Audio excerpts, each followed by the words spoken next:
সালামু আলাইকুম প্রিয় শিক্ষার্থীরা, আশা করি তোমরা সবাই অনেক অনেক বেশি ভালো আছো। সো তোমাদের সাথে আজকে বায়োলজি একটা ক্লাস, খুবই ইম্পর্টেন্ট একটা অধ্যায়, ইম্পর্টেন্ট একটা টপিক, খুবই বেসিক। তো আশা করি আজকে আমরা খুব মজার ছলে খুব বেসিক কিছু জিনিস করবো যেটা আমাদের প্রতিদিনের জীবনে আসলে লাগে। তো এমনই একটা মজার ইন্টারেস্টিং প্রতিদিন জীবনে তোমার লাগবে, জানা প্রয়োজন, এরকম একটা টপিক নিয়ে আমরা পড়াশোনা করবো। আশা করি জিনিসটা তুমি তোমার নিজের লাইফের সাথে রিলেট করতে পারবা। আর আজকের টপিকটা বেসিক্যালি হচ্ছে তোমাদের অধ্যায় 5-এর যেই পার্টটুকু আমরা পড়বো, খাদ্য পুষ্টি আর পরিপাকের।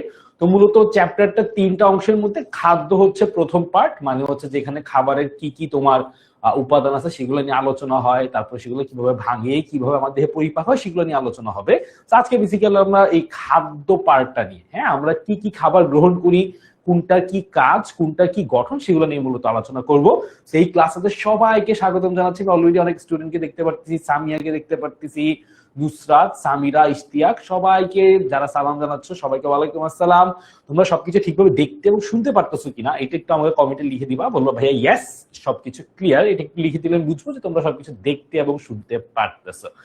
সো হ্যাঁ, তো স্যার জীববিজ্ঞানের পঞ্চম অধ্যায় পড়ানো, রাইট ইশতিয়াক? আমরা এখন পঞ্চম অধ্যায়ের মূলত খাদ্য যে পার্টটা, যে আমাদের প্রতিদিনকার খাবারে কি কি উপাদান আমরা খাই, সেই খাবারের উৎসগুলা কি, উপাদানগুলা কি কি, এবং আমাদের দেহে কোনটার কাজ কি, গঠন কি, এগুলো নিয়ে আমরা মূলত আজকে পড়বো। ইসরাত, ওয়ালাইকুম আসসালাম। তারপরে আমি দেখতে পারতেছি এখন থেকে ওকে, ইশতিয়াক, বিপ্লব, ওকে। হ্যাঁ, এই ক্লাসটা রেকর্ড থাকবে বলতে তোমরা যদি 10 স্কুলের সঙ্গে কানেক্টেড হয়ে যাও তাহলে সবগুলো ক্লাসই রেকর্ডেড পেয়ে যাবা। আয়াত, ভেরি গুড, যেহেতু সবকিছু দেখতে এবং শুনতে পারতেছি, অল গুড।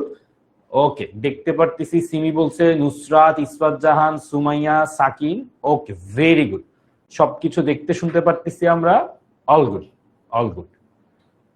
ওকে, বিপ্লব, সাকিন, ফাহিম, ওকে। তো সবাই যেহেতু আমরা সবকিছু দেখতে এবং শুনতে পারতেছি, আমরা একটু আস্তে আস্তে সামনে আগাই। পূজা, আমি কি ক্লাসে অ্যাটেন্ড করতে পারি? তুমি তো ক্লাসে জয়েনই করে ফেলছো, অ্যাটেন্ড করতে কি সমস্যা? তুমি কি আমাদের ক্লাস 10-এর স্টুডেন্ট না? তুমি কোন ক্লাসের স্টুডেন্ট পূজা? ওকে, ক্লাস 8, ভেরি গুড, তুমি তো আগায় যাচ্ছ জীবনে অনেক। লাভি, ওয়ালাইকুম আসসালাম। হ্যাঁ, তুমি ক্লাস দেখতে পারো, কোনো সমস্যা নাই, তুমি দেখে রাখলে তোমার 10-এর পড়াটা আগায় থাকবে। বাট এই ক্লাসটা ক্লাস 10-এর অ্যাকচুয়ালি, তো তুমি যদি থাকতে চাও থাকতে পারো, কোনো সমস্যা নাই।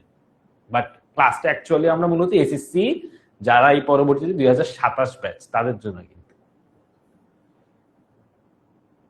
হ্যাঁ, স্বর্ণা, তোমাদের কমেন্টটাও দেখতে পারতেছি। তারপরে হচ্ছে মিটু, ওয়ালাইকুম আসসালাম। তারপরে হচ্ছে ইশতিয়াক, ক্লাস রেকর্ডেড পাই না কেন? তুমি যদি টেনিমেস এর সাথে জয়েন হয়ে যাও তাহলে সবগুলো ক্লাসই রেকর্ডেড পাবা। ফাহিম বলতেছে ওবি এ, ভেরি গুড, তুমি তো ওবিতে ক্লাস করতেছোই তাইলে।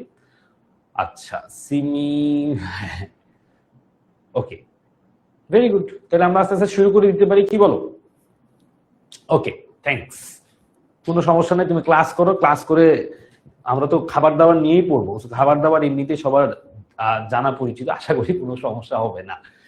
ওকে, তারপরে একটু দেখো যে যেহেতু তোমাদের সাথে একটু একটু পরিচয় হয়ে গেলাম, তারপরে ক্লাস 7-এর সামিরা, হায় হায়, এত ছোট ছোট আমাদের সাথে বাচ্চা কাচ্চারা অলরেডি জয়েন করে ফেলছে, ওরা ক্লাস 10-এর পড়াশোনা করে ফেলছে, দেখছো অবস্থা? মানে ক্লাস 7-এ থাকতে 10-এর পড়া পড়ে ফেলছে, মানে কথাই তো নাই একদম, মানে বলার আগেই তো ওরা সব পাইরা যাবে না, মানে ক্লাস এসএসসি পরীক্ষাটা পারলে এখনই দিয়ে দেওয়া যাবে, একদম সেরকম অবস্থা। সো যদিও ক্লাসটা ক্লাস 10-এর, আমি দেখতেছি ক্লাস 7-8-এর বাচ্চারাই মনে হয় এখানে বেশি চলে আসছে। তো কোনো সমস্যা নেই, তোমরা চাইলে ক্লাসটা করতে পারবা, বাট তোমাদের জন্য আসলে আর একটু 2-3 বছর পরে এগুলো তোমরা অ্যাপ্লাই করতে পারবা। হ্যাঁ, এসএসসি পরীক্ষা তো চাইলে তুমি এবছর দিয়ে দিতে পারবা না, দিয়ে দিতে পারলে খুবই ভালো হতো না? আচ্ছা, ঠিক আছে। তো আমি তো তোমাদের সাথে পরিচিত হইনি, আমি হচ্ছে, আমার নাম আব্দুল্লাহ শফিক। আব্দুল্লাহ ভাইয়া নামেও রাখতে পারো, শফিক ভাইয়া নামেও রাখতে পারো, যেটা তোমাদের ইজি হয়। আর আমার পড়াশোনা হচ্ছে ঢাকা বিশ্ববিদ্যালয়ের ফার্মেসি ডিপার্টমেন্ট থেকে। তো মোটামুটি পড়াশোনা শেষ, আর বায়োলজি পড়াচ্ছি তোমাদেরকে, পড়াচ্ছিলাম, এখনো পড়াচ্ছি, ইনশাল্লাহ সামনের দিকে তোমাদের সাথে বায়োলজি নিয়েই থাকবো। তো আমার মেইন কাজটা হচ্ছে মূলত বায়োলজিটা কতটুকু ইজি করে পড়া যায়, হ্যাঁ, সেটা তোমাদেরকে সামনে একটু প্রেজেন্ট করা, যাতে তোমরা বায়োলজি নিয়ে যে ভয়টা পাও যে ভাইয়া বায়োলজি অনেক কঠিন, বায়োলজিতে অনেক পড়াশোনা বেশি, মুখস্থ করতে হয়, এরকম যেই তোমাদের মাথায় সারাদিন যেই মানে ভুল চিন্তা ভাবনাগুলো যে গিজ গিজ করে এগুলো একটু বের করে দিয়ে ভয়টা দূর করে দিয়ে বায়োলজিটাকে তোমাদের সামনে সহজ করে প্রেজেন্ট করা, এটা মেইনলি আমার সবসময় এর কাজ বলতে পারো, উদ্দেশ্য বলতে পারো, আমার পড়াশোনা করানোর যে পারপাস সেটা বলতে পারো। তো আশা করি আজকেও সেটা আমরা একটু দেখবো। আর আমার কলেজ ছিল হচ্ছে Dhaka residential model college. So তোমরা যদি কেউ ঢাকা রেসিডেন্সিয়াল মডেল স্কুল বা কলেজ থেকে থাকো তাহলে ভেরি গুড। আর তাছাড়া যদি কখনো যাও, স্কুলটা বা কলেজটা অনেক সুন্দর। তো ঢাকায় কখনো আসলে সেই কলেজ ওই স্কুলটা দেখে আসতে পারো।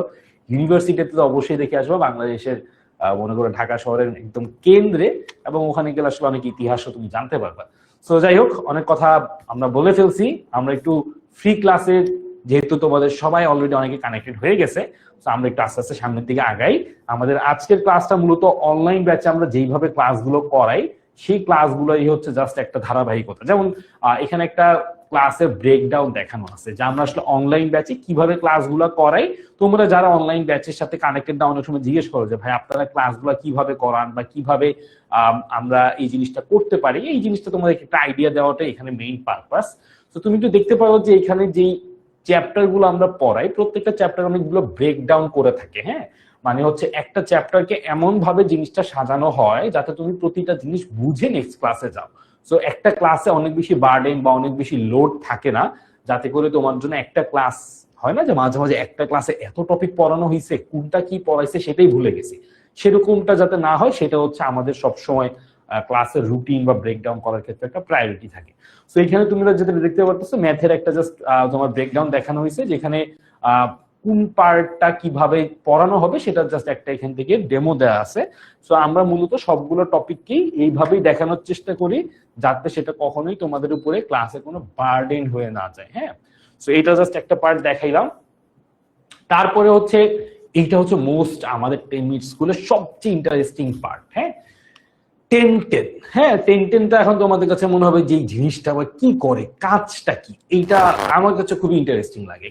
আমি জাস্ট তোমাদেরকে একটু বলি। ধরো তোমার একটা প্রশ্ন হচ্ছে, আজকের ক্লাসটা নিয়ে ধরো তোমার একটা প্রশ্ন আছে, প্রশ্নটা হচ্ছে যে গ্লুকোজ কি ধরনের খাবার। হ্যাঁ, তো এই জিনিসটা হচ্ছে ধরো আমরা মোটামুটি তোমরা সবাই কম বেশি জানো, ধরো এটা আমিষ বা শর্করা বা স্নেহ কোন ধরনের খাবার তুমি জিজ্ঞেস করবা। এখন এটা আমাকে তুমি সরাসরি জিজ্ঞেস করলে তুমি যেইভাবে অ্যান্সারটা পাইতা, 10-10 ঠিক একইভাবে অ্যান্সারটা দেয়, আরো বিস্তারিত ভাবে দেয়। তো তুমি তোমার পড়াশোনা সংক্রান্ত যে কোনো প্রশ্ন যখন 10-10 কে জিজ্ঞেস করবে, এখন বলবো ভাই 10-10টা কি, তো 10-10টা হচ্ছে মূলত তোমাদের স্টাডি পার্টনারের মতো কাজ করে। যেমন তোমরা গুগলকে অনেক কিছু জিজ্ঞেস করো না, যে গুগলে এটা সার্চ করো, এটা কি ওইটা কি, এইভাবে যখন তুমি জিজ্ঞেস করো ঠিক সেম ভাবে হচ্ছে তুমি 10-10 কে যদি তোমার পড়াশোনা সংক্রান্ত যে কোনো কিছু জিজ্ঞেস করো সে তোমাকে অ্যান্সার দিয়ে দিবে। সো এটা 10 মিনিট স্কুলের অ্যাপের ভেতরেই থাকে। তুমি জাস্ট এটাতে গিয়ে যদি তুমি জিজ্ঞেস করো তোমার পড়াশোনা সংক্রান্ত যে কোনো, সেটা math, physics, Bangla, English, ICT যা আছে সবকিছুই তোমার অ্যান্সারটা এই একটার মধ্যে পেয়ে যাবে। তুমি বলো ভাই ক্লাসের মধ্যেই তো আমি অ্যান্সার পেয়ে যেতে পারি। হ্যাঁ, তুমি ক্লাসে তো যা প্রশ্ন জানতে চাবা সেগুলোর অ্যান্সার পাবাই, কিন্তু তারপরও ক্লাসের বাইরে হয় না যে ক্লাস শেষ করে পড়তে বসছি একটা প্রশ্ন আসছে মাথায়, সেটা তুমি 10-10 কে জিজ্ঞেস করলেও সেটার অ্যান্সার তুমি সাথে সাথে পেয়ে যাবে। যেমন এখানে জাস্ট তোমাকে একটা জিনিস দেখানো হয়েছে যে কিভাবে এটা কাজ করে। তো 10-10 এর ভেতরে ঢুকে যদি তুমি প্রশ্ন করো, যেমন এখানে একটা ফিজিক্সের প্রশ্ন করা হয়েছে, গতি কি। তো গতি সংক্রান্ত যা যা ইনফরমেশন আছে, গতি সংক্রান্ত যা যা সূত্র আছে, এই জিনিসগুলা পুরো এখানে দিয়ে দেয়। সো এই 10-10 ফিচারটা তোমাদের জন্য সুপার ডুপার হেল্পফুল। এইটা তোমাদের জন্য খুবই খুবই কাজে লাগবে যখন তুমি 10 মিনিট স্কুলের অ্যাপে ক্লাস করবা।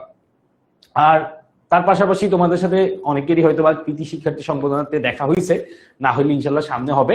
কৃতি শিক্ষার্থী সংবর্ধনা হচ্ছে মূলত আমাদের 10 মিনিট স্কুলের অনলাইন ব্যাচে যারা ফার্স্ট সেকেন্ড থার্ড হয় পরীক্ষাতে, তাদের সবাইকে নিয়ে, দেখো কত স্টুডেন্ট, সবাই কিন্তু ফার্স্ট সেকেন্ড থার্ড, এবং এদের মধ্যে অনেকে আছে কারো কারো রোল ছিল 50, সেও হয়ে গেছে তোমার ফার্স্ট। তো এই 50 থেকে ফার্স্ট হওয়ার যে জার্নিটা, তার যে একটা অ্যাচিভমেন্ট, সেটা আমরা একসাথে সেলিব্রেট করি কৃতি শিক্ষার্থী সংবর্ধনাতে। এভাবে যারা ফার্স্ট সেকেন্ড থার্ড হয় বা ভালো রেজাল্ট করে সবাইকে এখানে আমরা নিয়ে আসার চেষ্টা করি, সবার সাথে আমরা একটা মজার দিন কাটাই।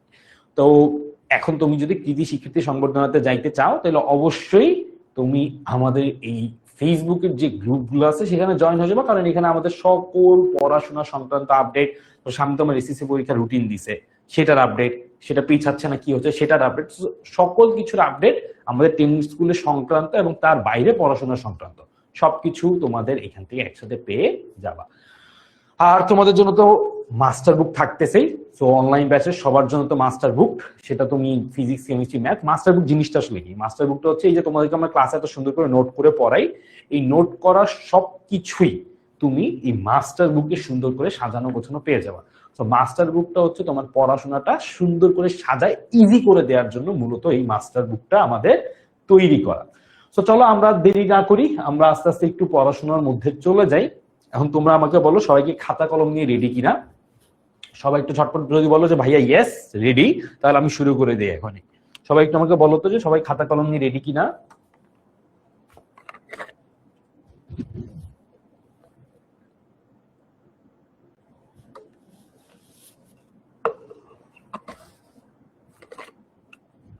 ওকে, মুস্তাফ বলতেছে ভাই 10 মিনিট স্কুলের অ্যাপে অ্যাড হবো কিভাবে? তোমার 10 মিনিট স্কুল সংক্রান্ত যে কোনো প্রবলেম হইলে তুমি 16910 এই নাম্বারটাতে ফোন করবা। ঠিক আছে মুস্তাহাব, তোমার 10 মিনিট স্কুল সংক্রান্ত যে কোনো প্রয়োজন বা যে কোনো দরকার হইলে তুমি 16910 এই নাম্বারটাতে ফোন করবা। হ্যাঁ, ওকে। তো সবাই একটু খাতা কলম নিয়ে রেডি হবা, কারণ আমরা কিছু ইম্পর্টেন্ট জিনিস বলবো এবং দেখাবো। সব লিখতে হবে না, হ্যাঁ, সব লিখার কোনো প্রয়োজন নাই। যা যা বলবো তা লিখলেই হয়ে যাবে। আর মোটামুটি খুব বেশি কিছু লিখা লাগবে না আশা করি। কিছু বেসিক জিনিস পড়াবো, সেগুলো লিখতে হবে। তো তুমি খাতা কলম পাশে রাখবা, যাতে অন্তত বেসিক জিনিসগুলো তুমি একটু সুন্দর করে নোট করে নিতে পারো। তাছাড়া সবকিছু লিখার কোনো প্রয়োজন নাই। আমাদের সব সময় খেয়াল রাখবা, বায়োলজিতে আমরা সবকিছু একসাথে এক জায়গায় গাদাগাদি করে পড়া বা লিখার কোনো প্রয়োজন লাগবে না বা কোনো প্রয়োজন নাই। আমরা মূলত যেটা করব, খুব স্পেসিফিক, খুব ইম্পর্টেন্ট, খুব বেসিক জিনিসগুলো শিখবো, পড়বো এবং সেগুলোই নোট করব। তাছাড়া আমি এমনি তোমাদেরকে বোঝানোর জন্য কিছু কথাবার্তা বলবো, যেগুলো লিখতে হবে সেগুলো লিখতে বললে তোমরা একটু সুন্দর করে খাতায় নোট করে নিয়ে নিবা। তো চলো আমরা দেরি না করি, আমরা একটু সবাই শুরু করে দেই। একটা পোল দেই, সবাই রেডি কিনা একটু দেখার জন্য, তাহলে বুঝবো যে সবাই একটু রেডি আছে। না হলে তো মনে হবে যে অনেকেই ঘুমায় পড়ছে। তুমি যদি রেডি থাকো তাহলে ইয়েস দিয়ে দাও, আর নো থাকলে নো দাও। নো থাকলেও রেডি হয়ে যেতে হবে। হ্যাঁ, আমরা তো ওয়েট করবো না, আমরা একটু পড়াশোনাতে চলে যাই। দেখো, আমাদের আজকের যে টপিকটা সেটা হচ্ছে মূলত যে প্রাণীদের খাদ্যের কি কি উপাদান আছে সেটা সম্পর্কে আগে একটু জানবো, তারপরে সেগুলো কিছুটা গঠন আমরা দেখবো। ঠিক আছে, তো খেয়াল করে দেখো, আমাদের খাবারের যে উপাদানগুলো খুব সহজ, আমরা জানি সবাই। আমিষ, শর্করা, স্নেহ, একদম বেসিক। এখন তুমি বলো ভাই এটা তো ছোটবেলা থেকে পড়ে আসছি, আজকে আমরা শুধু এইটা পড়বো এরকম না, এটা গঠন কি, কাজ কি, কিভাবে কি হয় সবকিছু এখান থেকে জানার চেষ্টা করব। তো আমিষ, শর্করা এবং স্নেহ জাতীয় পদার্থ কি, এটা আশা করি এতদিনে মোটামুটি কম বেশি আমরা সবাই জানি। কিন্তু একটা জিনিস এখান থেকে আমাদেরকে একটু জানতে হবে, সেটা হচ্ছে যে এদের কাজটা আসলে দেহে কি। যেমন শর্করা আমাদের দেহে একদম প্রধান শক্তির যে উৎস। হ্যাঁ, আমরা যে খাবার দাবার থেকে শক্তি পাই, সেই শক্তিটা একদম সবচেয়ে বেশি শক্তি তোমার যেখান থেকে আমরা আহরণ করি বা খুব সহজে যে খাবারগুলো থেকে আমরা শক্তি পাই। আমাদের মেইন খাবারটাকে একটু চিন্তা করো তো, ভাত, তাই না? তারপরে হচ্ছে তোমার রুটি। আমি তোমাকে একটা জাস্ট উদাহরণ দেই, সেখান থেকে তুমি আসলে পুরা দিনের খাবারের লিস্টটা পেয়ে যাবে। যেমন আমি তোমাকে যদি বলি যে ধরো তুমি আজকে দুপুর বেলায় কি কি খাইছো, একটু চিন্তা করো তো।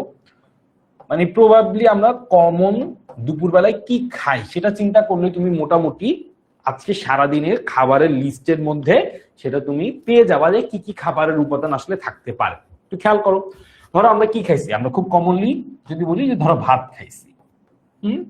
ভাতের সাথে কি খাইছি ভাইয়া? ভাতের সাথে ধরো আমরা ডাল খাইছি। না পরে কি খাইতে পারি ভাইয়া? মুরগি খাইতে পারি, অথবা মাংস খাইতে পারি, বা ডিম খাইতে পারি, বা এরকম আরো অনেক কিছুই হইতে পারে। তাহলে ভাত দিলাম, ডাল দিলাম, তারপর একটা সবজিও তো মোটামুটি আমরা কম বেশি খাইতেই পারি। আমি বলতেছি না যে সবগুলো আমরা একদিনে খাই, আমি নিজেও এত সুষম খাবার খাই না, বাট হয় না যে তোমার মোটামুটি কমনলি যেটা আমাদের সামনে পড়ে, শাক সবজি ধরো আমরা, অথবা ভর্তাও হইতে পারে সেটা। ঠিক আছে, ওকে। তাহলে ভাত খাইলাম, ডাল খাইলাম, মুরগি, মাছ, মাংস, তারপরে ও মাছের কথা ভুলে গেছি, আমরা ভাতে মাছে বাঙালি। হ্যাঁ, ওকে, সো মাছ, সবজি, শাক, ভর্তা, ভাজি, যেটাই হোক। তারপরে আর কি খেতে পারি আমরা সাথে? সাথে পানি তো খাইছি অবশ্যই, পানি না খেলে তো খাবার কমপ্লিট হবে না।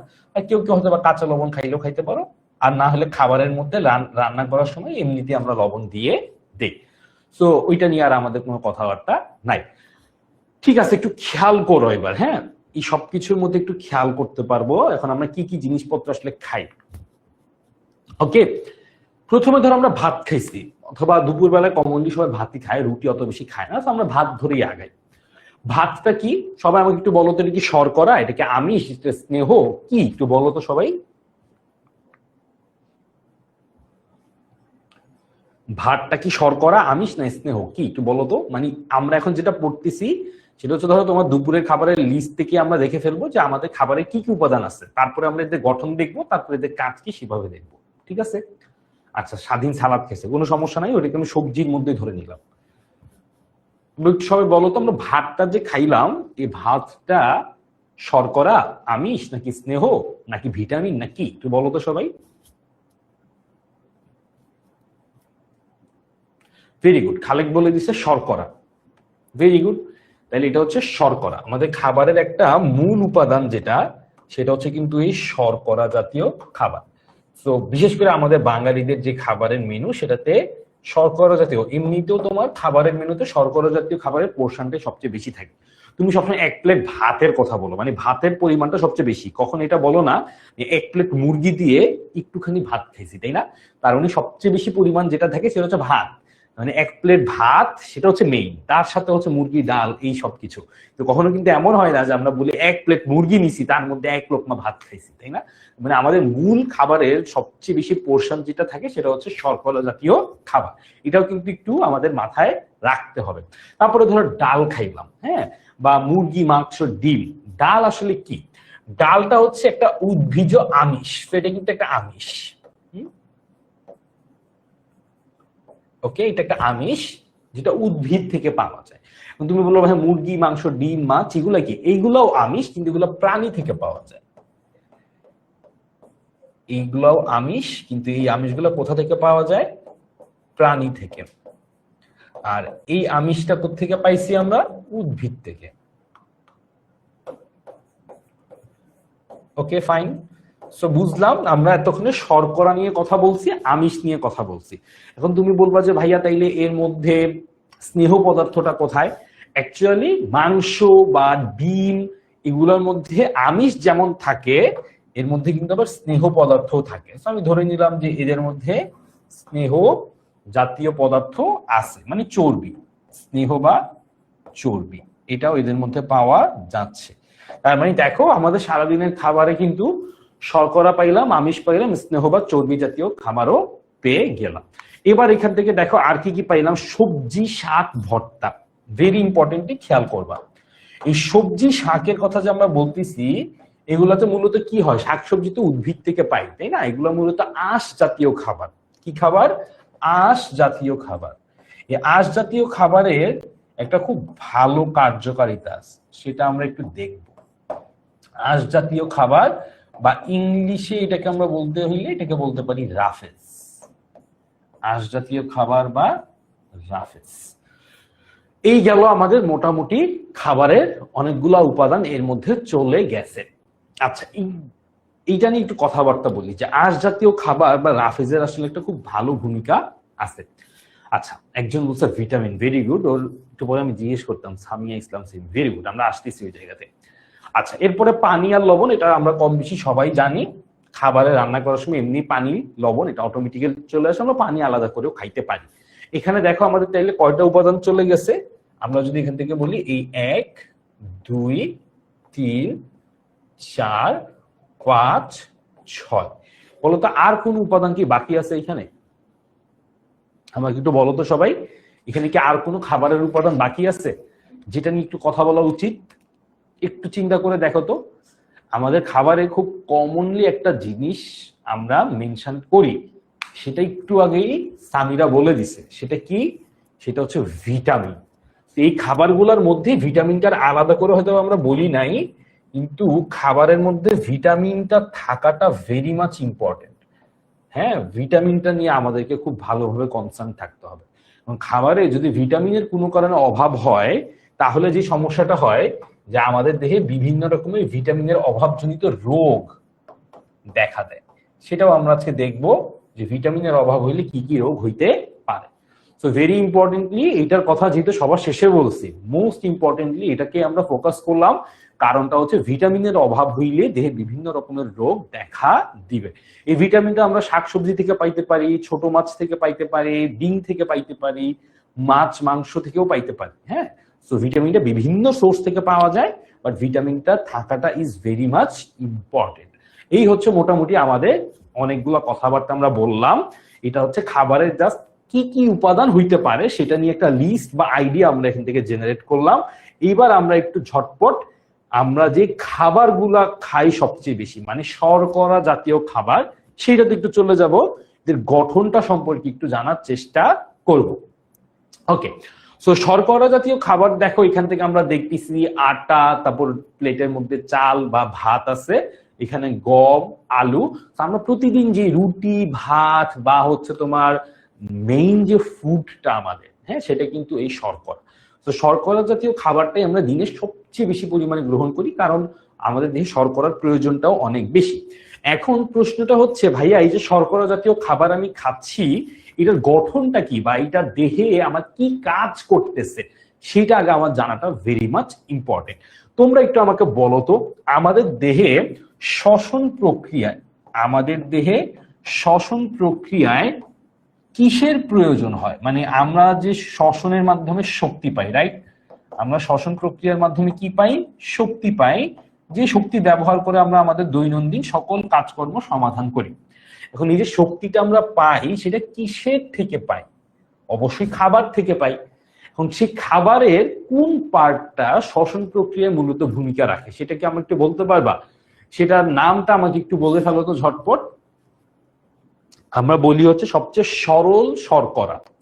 এই সবচেয়ে সহজ সরল শর্করাটার নামটা একটু আমি তোমাদের কাছ থেকে শুনতে চাই, যেটা শ্বসন প্রক্রিয়ায় কাজে লাগে। আচ্ছা, একজন বলছে ভাই সয়া কি রকমের খাবার? সয়া তো আমরা আসলে সরাসরি কম খাই, বাট সয়া থেকে তো তেল পাই মূলত। হ্যাঁ, স্নেহ জাতীয় পদার্থটা মূলত আহরণ করে, আর কিছু ভিটামিন ই পাওয়া যায়। অক্সিজেন, ইশতিয়াক বলছে ভেরি গুড। গ্লুকোজ, সাদিয়া বলতেছে অক্সিজেন। হ্যাঁ, শ্বসন প্রক্রিয়া অক্সিজেন লাগে, বাট সেই অক্সিজেন তো আমরা খাবার থেকে পাই না। Very good. সামিয়া ইসলাম সিং বলছে গ্লুকোজ, শর্করা। Very good. সাইমা বলছে, ওয়াফি বলছে গ্লুকোজ। Very good. তার মানে শ্বসন প্রক্রিয়ায় যে শক্তিটা আসে, সেটার একটা মূল ঘটনাটায় মূল একটা ভূমিকা হচ্ছে কার? গ্লুকোজের। ঠিক আছে, গ্লুকোজ, বা বাংলায় যদি লিখি আমরা গ্লুকোজ। তোমরা টিভিতে সবসময় অ্যাড দেখো না, যে একদম খেলতে খেলতে হাঁপায় গেছে, তারপরে একটা ওই যে কি গ্ল্যাক্সোস জিটি না কি কি খাইলো, সাথে সাথে তরতাজা হয়ে আবার দৌড়ানো শুরু করলো। এই যে খায়, এই তোমার খেলার সময় যেই তোমার এই যে খাইলো, সেটা গ্লুকোজ বলি আমরা, গ্ল্যাক্সোস জি নামে অনেকেও চিনো, বাট সেটা মূলত কিন্তু গ্লুকোজ। সেই গ্লুকোজটা খাওয়ার সাথে সাথে বডি এনার্জি পায়। তার মানে আমাদের দেহে শ্বসন প্রক্রিয়া যে শক্তিটা আমরা পাই, সেটা কিন্তু মূলত পাই কোত্থেকে? সেটা মূলত পাই গ্লুকোজ থেকে। আচ্ছা, এবার একটু আমরা আরেকটা জায়গায় ফোকাস করি। এই গ্লুকোজটাকে আমরা বলি শর্করা, অথবা ইংলিশে আমরা এটাকে বলি কার্বোহাইড্রেট। কি বলি খেয়াল করবা সবাই? হ্যাঁ, কার্বোহাইড্রেট। আচ্ছা, এই কার্বোহাইড্রেট কথাটা একটু আমরা বোঝার চেষ্টা করি।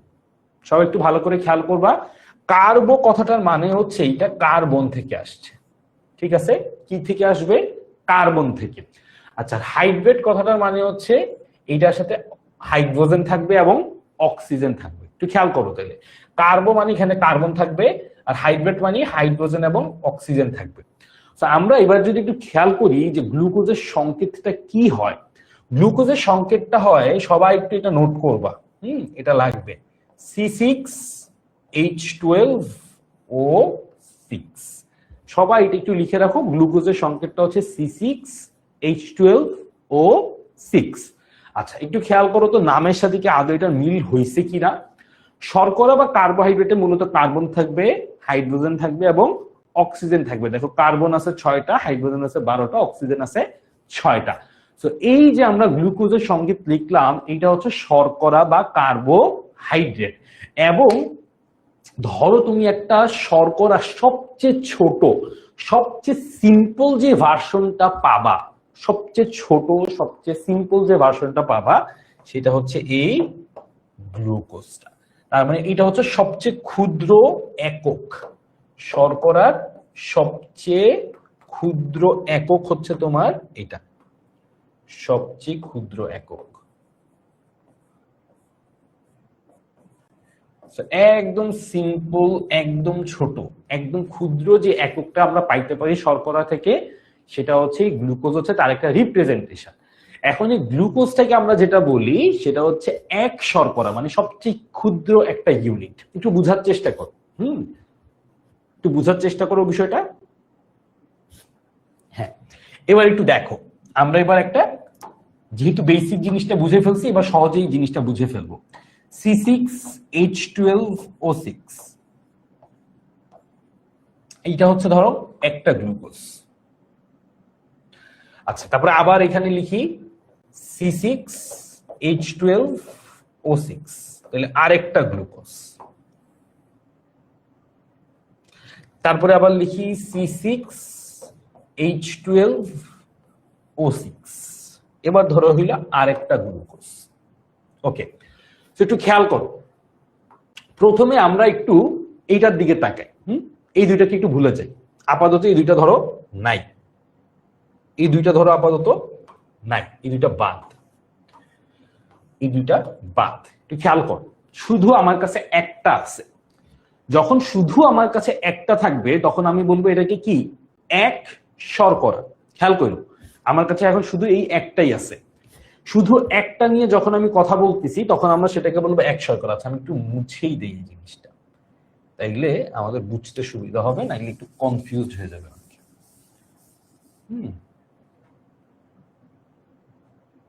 ওকে, তো যখন শুধু একটা গ্লুকোজ থাকতেছে বা একটাই হচ্ছে তোমার ক্ষুদ্র একক, তখন সেটাকে আমরা বলি এক শর্করা। ঠিক আছে, শুধুমাত্র এক শর্করা। আচ্ছা, যখন এইটার সাথে আমি আরেকটা গ্লুকোজকে যুক্ত করব, মানে এইটার সাথে এখন আমি কানেক্ট করব আরেকটা গ্লুকোজকে, C6H12O6,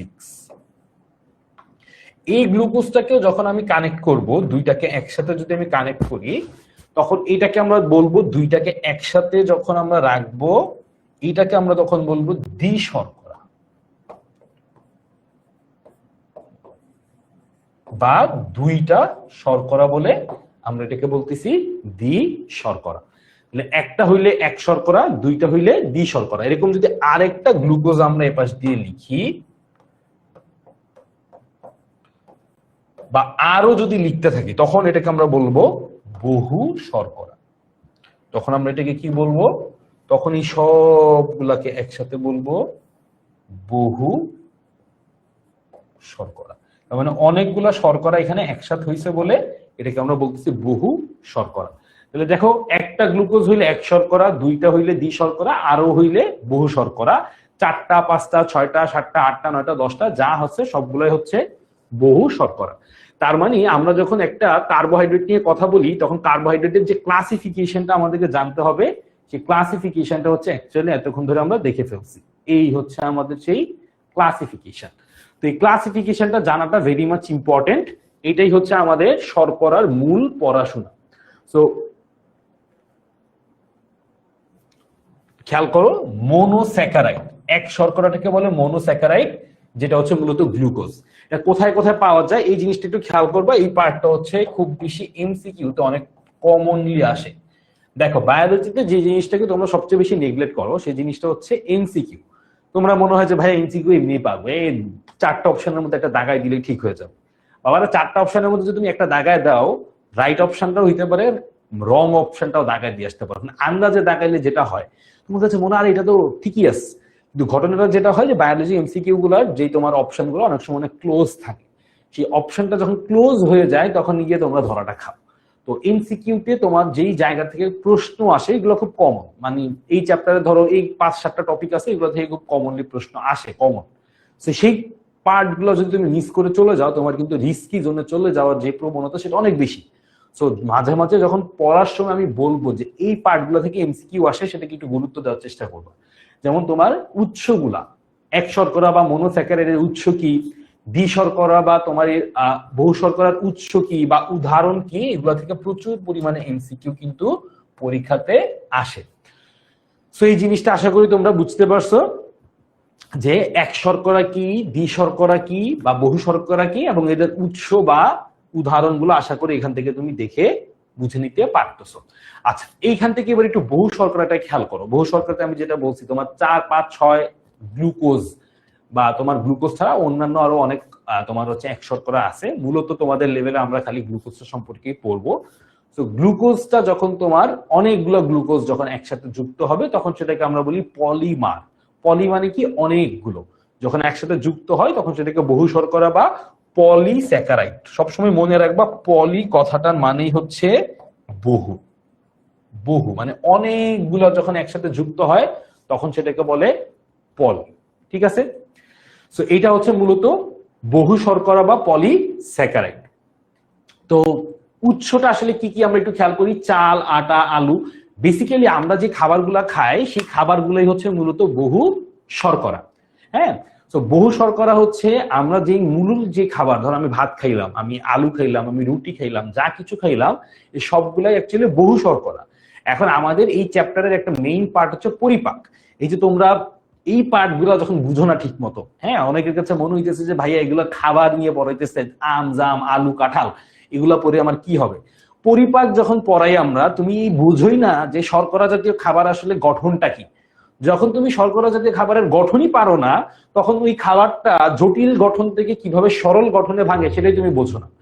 তখন তোমার যেটা হয় যে মনে হয় যে ভাইয়া এটা আবার কি। কিন্তু তুমি যখন খাবারের গঠন পড়ছো তখনই কিন্তু তোমার পরিপাকের অর্ধেক পড়া হয়ে গেছে। কারণ এই যে জটিল শর্করা বা বহু শর্করা, এটা আমার দেহে কোনো কাজে লাগবে না। তুমি খাইছো কিন্তু ভাত, খাইছো কিন্তু রুটি, এই ভাত বা রুটি কিন্তু তোমার দেহে কোনো কাজ করবে না। করবে কে?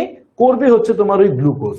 তার মানে খাবারটা ভেঙে কোথায় যেতে হবে, আগে সহজ শর্করা বা এক শর্করায় ভাঙবে, তারপরে তোমার দেহ এটাকে কাজে লাগাইতে পারবে। তুমি যদি খাবারের গঠনটাই ঠিক মতো না বুঝো, তাহলে কিন্তু তুমি পরিপাক এমনিতেই বুঝবা না। তাহলে পরিপাক বোঝার আগের স্টেপটা হচ্ছে যে খাবারটা তুমি খাচ্ছ সেটা গঠনটা তোমাকে জানতে হবে। যদি খাবারের গঠনই না বুঝো তাহলে তো তুমি খাবারের পরিপাক এমনিতেই বুঝবা না। আমরা না বেসিকটা যখন মিস করে চলে যাই তখন ওই খালি পরিপাক পড়তে হবে, পরিপাক থেকে প্রশ্ন আসবে, বাবা তুমি তো খাবারের গঠনই ঠিক মতো বুঝো নাই। পরিপাক যখন পড়াবে তখন তুমি এর আগা মাথা কিছুই বুঝবা না, জোর করে খালি সব মুখস্থ করবা, তখন তোমার আর মাথায় আশেপাশে কিছুই ঢুকবে না।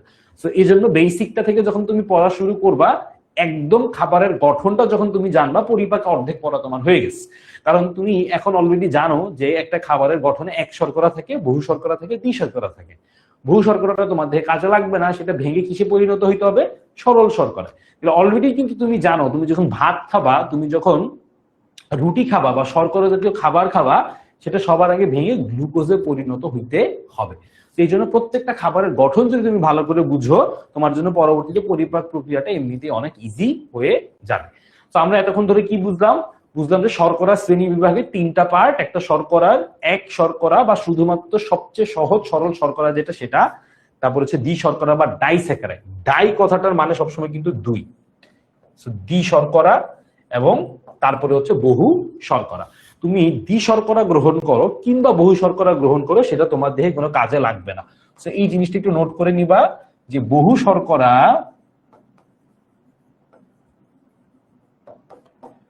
অথবা দ্বি শর্করা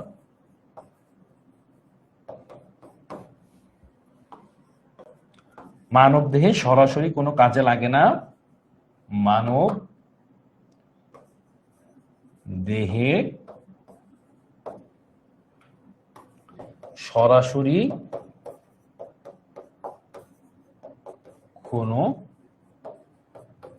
কাজে লাগে না। তাহলে এখন কথাটা হচ্ছে, যদি এই দ্বি শর্করা বা বহু শর্করা মানব দেহে সরাসরি কোনো কাজে না লাগে, তাহলে কি হইতে হবে? এই বহু শর্করা বা দ্বি শর্করাকে কিসে পরিণত হয়? সরল শর্করা।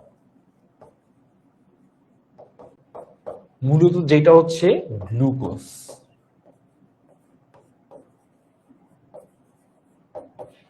এ পরিণত হয়।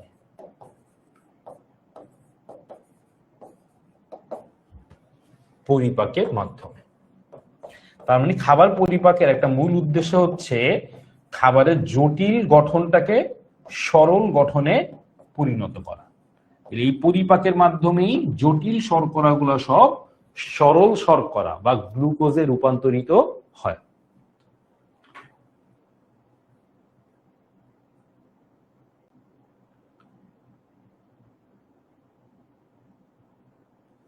সবাই বুঝতে পারছি আমরা এই জিনিসটা, যে শর্করাটা কিভাবে কাজ করে বা শর্করার গঠনটা কি বা আমার দেহে শর্করাটা আসলে কিভাবে ভূমিকা রাখে।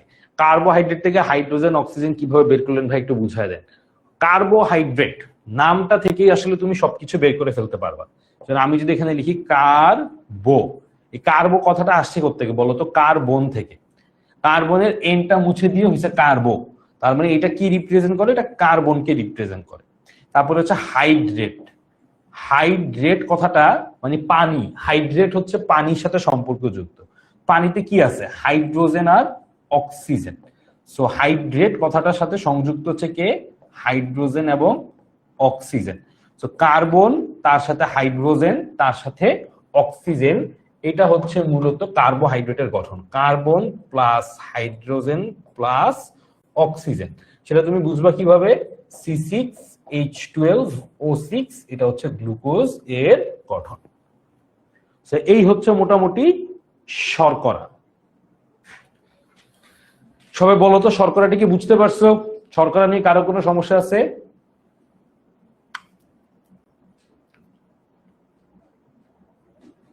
সবার কাছে ক্লিয়ার? যদি শর্করাটা সবার কাছে ক্লিয়ার হয়, এবার তাহলে আমরা আমিষে চলে যাই। সবার কাছে ক্লিয়ার হলো বলো তো যে সবাই ভাইয়া বুঝতে পারছি। এটা কিন্তু খুবই বেসিক। এরপরে আমরা মেইনলি পরিপাক প্রক্রিয়া পড়বো। এই পরিপাক প্রক্রিয়া যদি তুমি এই জিনিসটুকু না বুঝো, না পারো, তখন কিন্তু তুমি মানে খুব বড় একটা ধাক্কা খাবা। তখন মনে হবে যে ভাই এটা তো বুঝতেছি না, মুখস্থ করি। কিন্তু খেয়াল করে দেখো, যদি তুমি শর্করার গঠনটা বুঝো, তুমি পরিপাক প্রক্রিয়াটা অর্ধেক এমনিতেই বুঝে গেছো।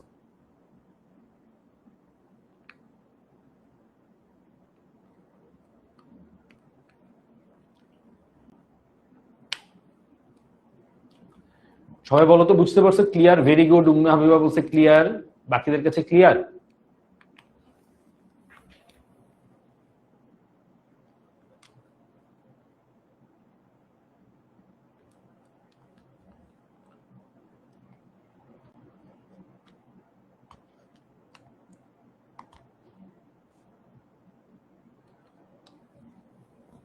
ওকে, এটা জিনিসটা খুবই সহজ। আবারও বলে দেই, বহু শর্করা, দ্বি শর্করা। যেমন আমি এখানে যে টেবিলটা দেখাইছি, সেই টেবিলটা আরেকবার একটু দেখাই। প্রথম কথা হচ্ছে এক শর্করা মানে সবচেয়ে ছোট, সবচেয়ে সহজ, সবচেয়ে সিম্পল যে গঠনটা, সেটাকে আমরা বলি হচ্ছে এক শর্করা, যেটা হচ্ছে মূলত গ্লুকোজ। তো এই গ্লুকোজের কোথায় কোথায় পাই আমরা গ্লুকোজ? আমরা যে ফল খাই, আমরা যে তোমার মধু খাই, এর মধ্যে মূলত পাওয়া যায় সহজ সরল শর্করা, যেটা সেটা হচ্ছে গ্লুকোজ। আর দ্বি শর্করাটা হচ্ছে মূলত আরেকটু জটিল। মানে ধরো একটা গ্লুকোজ, সেটা যদি আরেকটা গ্লুকোজের সাথে যুক্ত হয়, যেটা আমি তোমাদেরকে এই জায়গাটায় দেখাইছি, দেখো এই একটা গ্লুকোজ, এটা কি একটা গ্লুকোজ, এটা যখন শুধু একটা গ্লুকোজ, তখন এটা হচ্ছে সহজ বা একদম সরল এক শর্করা। এই একটার সাথে যখন আরেকটা গ্লুকোজ যুক্ত হয়, তখন এটা হয় দুই বা দ্বি শর্করা। যখন এই শর্করাটার মধ্যে আরেকটা গ্লুকোজ বা আরো একাধিক যদি যুক্ত হয়, 3, 4, 5 যতটাই থাকুক, তখন এটা হয়ে যাবে বহু শর্করা। তাহলে এক শর্করা হচ্ছে একটা গ্লুকোজ, দ্বি শর্করায় দুইটা, আর বহু শর্করায় 3, 4, 5 যতটা আছে ততটা থাকতে পারে। আমরা যে খাবার খাই সেগুলো হচ্ছে, ধরো ভাত খাইলাম, সেটা কি? সেটা একটা বহু শর্করা। বহু শর্করা তো আমাদের কাজে লাগবে না, সেটাকে কিসে ভাঙতে হবে?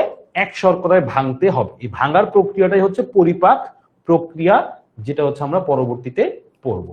তো এটা হচ্ছে একটা সামারি দিলাম, যে কার্বোহাইড্রেটে কার্বন থাকে, হাইড্রোজেন থাকে, অক্সিজেন থাকে। উদাহরণ হচ্ছে গ্লুকোজ।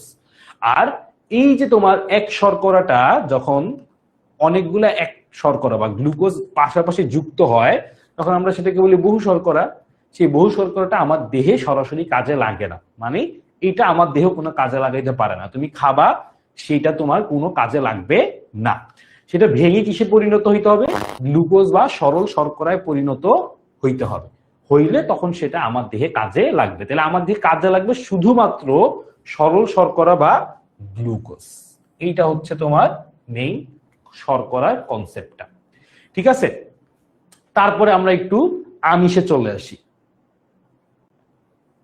আমিষ জাতীয় খাবারে আমরা এতক্ষণ ধরে বলছি তোমার শর্করাতে কার্বন থাকে, তার সাথে হাইড্রোজেন থাকে, তার সাথে অক্সিজেন থাকে।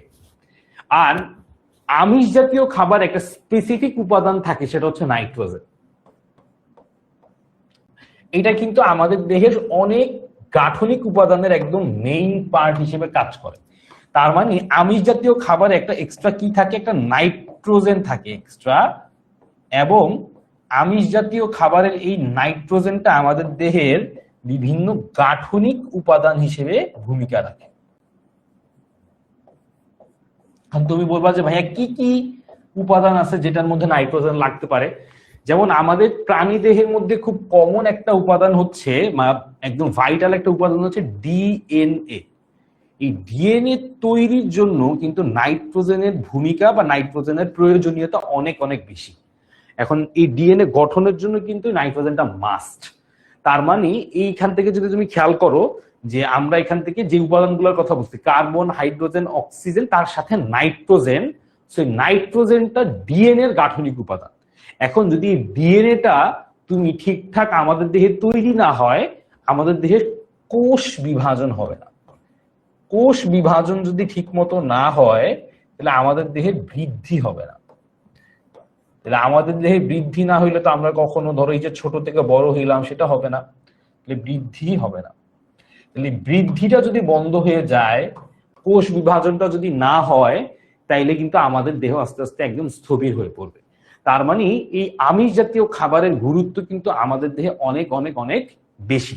যদি আমিষ জাতীয় খাবার এটা ঠিকঠাক ভাবে গ্রহণ না করে, শুধু যে আমিষ জাতীয় খাবার গ্রহণ করলেই হবে এমন না, আমাদের দেহে বিভিন্ন রকমের কিন্তু প্রোটিন বা আমিষের দরকার হয়।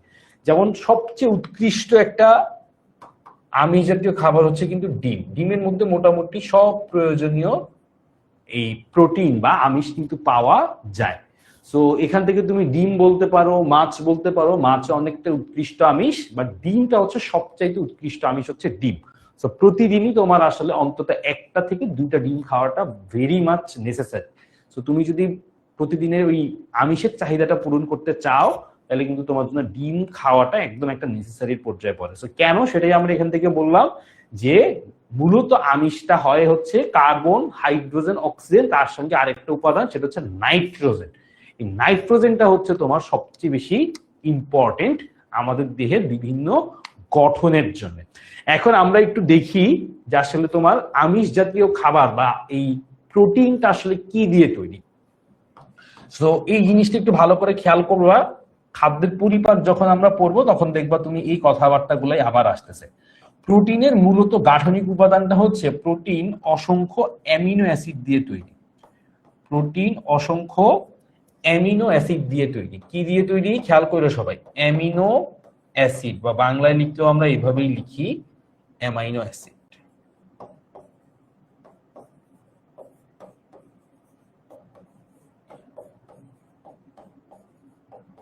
ঠিক আছে, প্রোটিন অসংখ্য কি দিয়ে তৈরি, অসংখ্য অ্যামিনো অ্যাসিড দিয়ে তৈরি।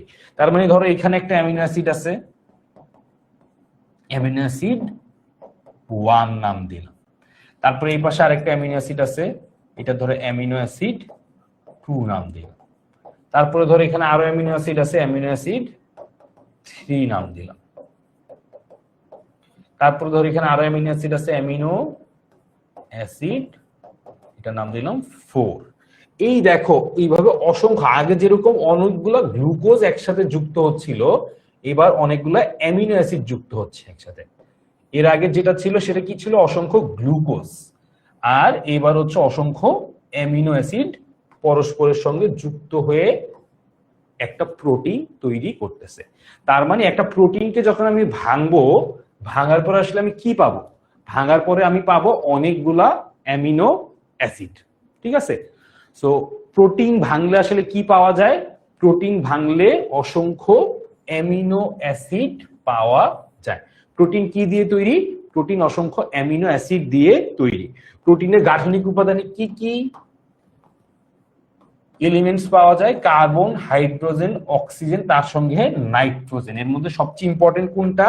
সবচেয়ে ইম্পর্টেন্ট হচ্ছে নাইট্রোজেন। কেন নাইট্রোজেন সবচেয়ে ইম্পর্টেন্ট? তার কারণটা হচ্ছে নাইট্রোজেনটা আমাদের দেহে বিভিন্ন রকমের গাঠনিক উপাদানে হেল্প করে বা গাঠনিক উপাদান হিসেবে কাজ করে। যেমন তুমি বলতে পারো যে ভাই কোথায় আপনি প্রোটিনের উপাদানের কথা বলবেন, এবং আমাদের ত্বক বলি বা আমাদের চুলের কথা বলি, চুলে একটা প্রোটিনের নাম হচ্ছে কেরাটিন প্রোটিন। কি নাম? কেরাটিন। এই কেরাটিন প্রোটিন যদি তোমার নষ্ট হয়ে যায় তাহলে চুলের যে গঠনটা সেটা একদম ভঙ্গুর হয়ে যায়। তো এরকম আমাদের ত্বক বলি, তারপরে আমাদের নখ, চুল, এরকম প্রত্যেকটা জায়গায় কিছু না কিছু গাঠনিক উপাদান হিসেবে প্রোটিন থাকে। এই প্রোটিনটা হচ্ছে মূলত কি দিয়ে তৈরি? অ্যামিনো অ্যাসিড দিয়ে তৈরি। সো প্রোটিন বা হচ্ছে এই আমিষ জাতীয় খাবারের মূল কাজটা হচ্ছে দেহের গঠনে ভূমিকা রাখে, দেহ গঠনে ভূমিকা রাখে।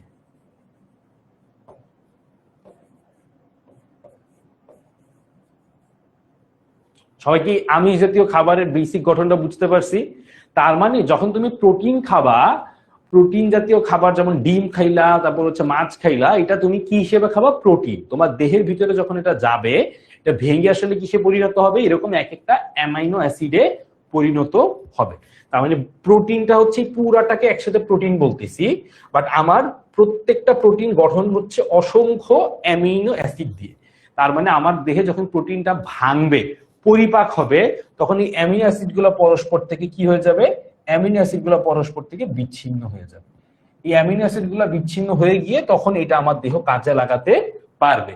তাছাড়া যখন এইভাবে একজন আরেকজনের সাথে যুক্ত অবস্থায় বা প্রোটিন হিসেবে থাকে তখন কিন্তু এটা আমার দেহে কাজে লাগে না। ঠিক যেমন আমার দেহে গ্লুকোজ ভাঙা না পর্যন্ত কাজে লাগতো না, ঠিক একইভাবে এখানে যদি অ্যামিনো অ্যাসিড ভেঙে না যায়, মানে এই যে মাঝখানের যে জোড়াটা যদি না ভাঙে, তাইলে কিন্তু এটা আমার দেহে কাজে লাগবে না।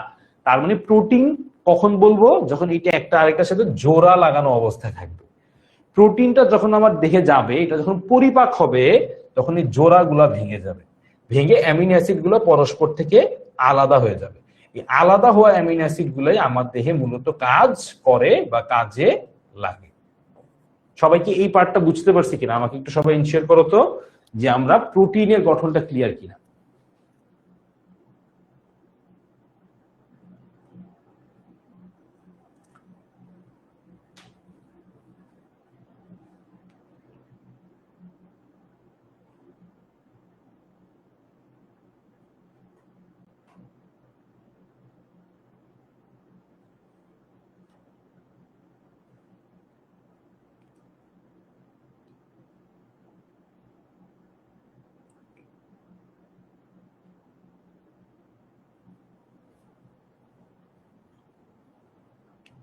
সবাই একটু বলো তো যে এই পার্টটা বুঝতে পারছো কিনা।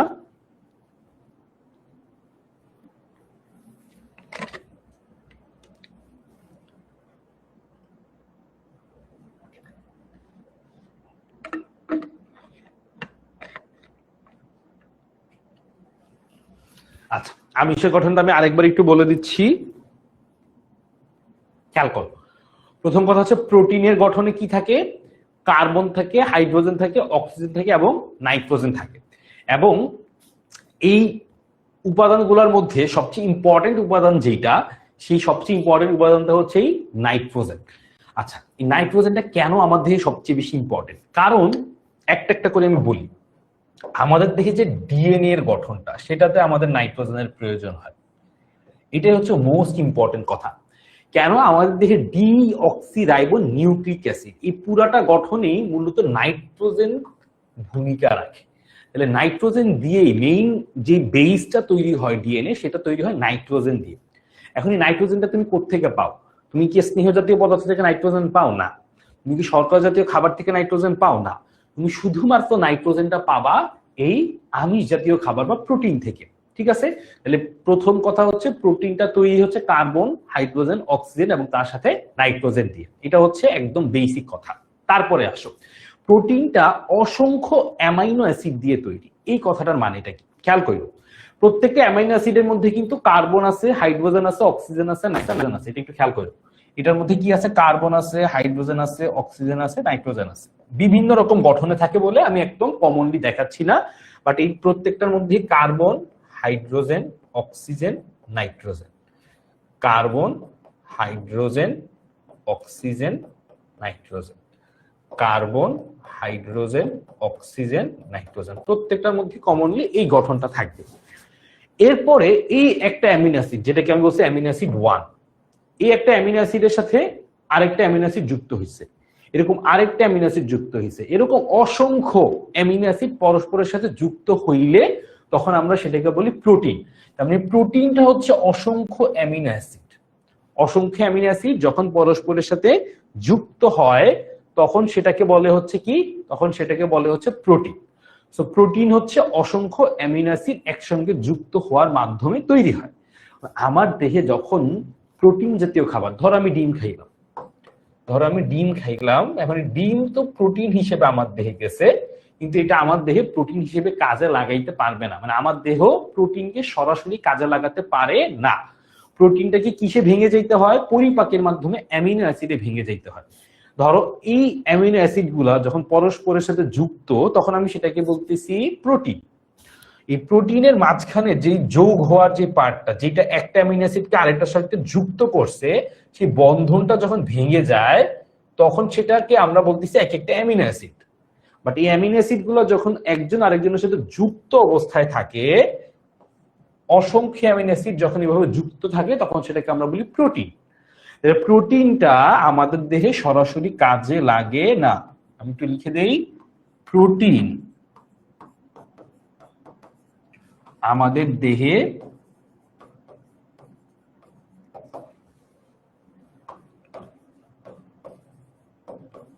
সরাসরি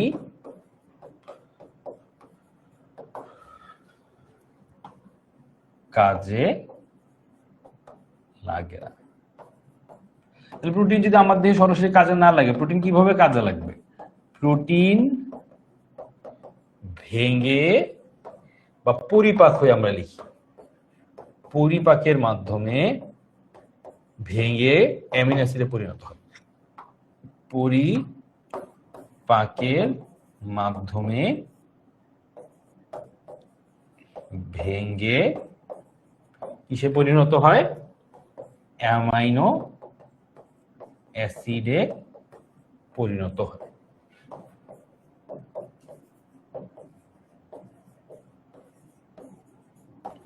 তাহলে আমরা কি বললাম খেয়াল করো, প্রোটিন আমাদের দেহে সরাসরি কাজে লাগে না, প্রোটিনটা পরিপাকের মাধ্যমে অ্যামাইনো অ্যাসিডে পরিণত হয়, এবং এই অ্যামাইনো অ্যাসিডটা হচ্ছে মূলত আমাদের দেহে কাজে লাগে। তাছাড়া আমাদের অ্যামাইনো অ্যাসিডটা কাজে লাগবে, সরি আমাদের দেহে প্রোটিনটা কাজে লাগবে না, আমার দেহে অ্যামাইনো অ্যাসিডটা কাজে লাগবে, যেহেতু অ্যামাইনো অ্যাসিডটাই আমাদের দেহের বিভিন্ন অংশের গাঠনিক উপাদান হিসেবে কাজ করে। এটা কি সবার কাছে ক্লিয়ার কিনা? সবাই একটু বলো তো।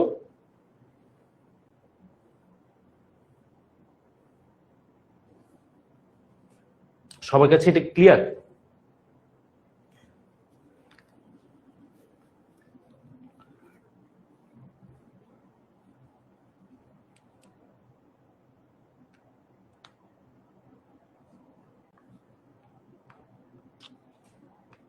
সবাই বলো তো, এই পার্টটা বুঝতে পারছি আমরা?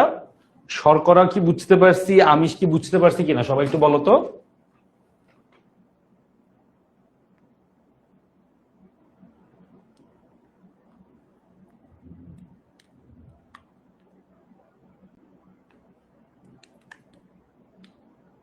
ক্লিয়ার সবার কাছে এটা?